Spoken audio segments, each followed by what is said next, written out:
Barangay Ginebra, may bagong hero na player.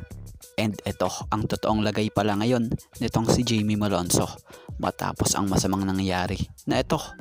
So bago nga natin talakayin yan, shoutout muna sa mga solid nating ka-teammate na sila Juan Solige, Josie Casilaw, JJ Sibum, and Janapot TV.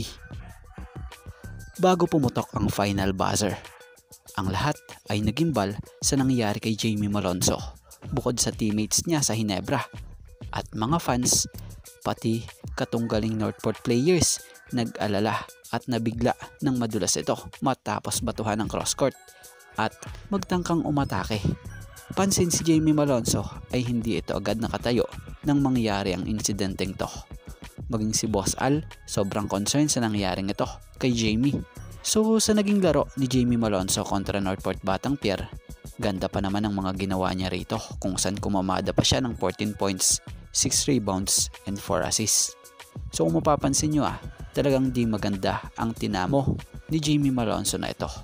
Dahil maging sa paglabas niya ng locker room, kinakailangang dalawa ang mag-akay sa kanya sa paglalakad dahil di niya nga kayang maglakad ng mag-isa dahil sa injured nga siya.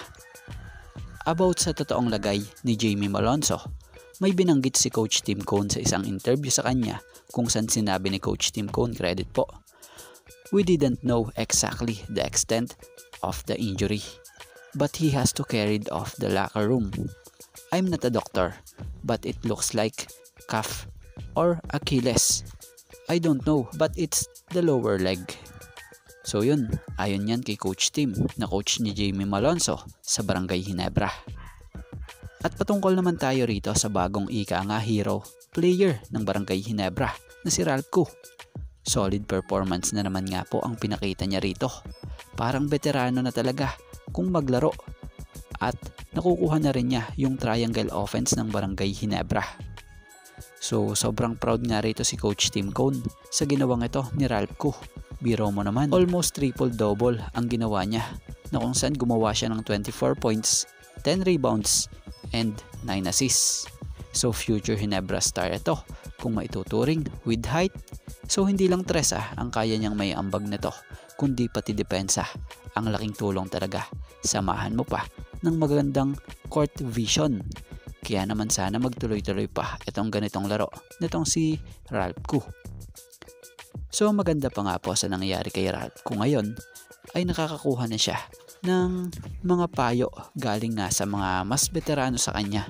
At isa na rin yun sa naging maganda at naging impact sa laro niya at dahil na rin sa kumpiyansa sa nabibigay sa kanya ng buong koponan. At alam nyo ba, kahit maganda ang depensa na ginawa at pinapakita ni Ralph Koo, isa pa rin daw ang depensa sa gusto niya pa mas may improve pa. Dahil para kay Ralph Koo, ang gusto niya nga raw ay manalo sa mga laro nila at hindi siya bumabase sa sarili niyang stats. Kaya kung mapapansin nyo kahit si Coach Tim, bumilib talaga sa kanya rito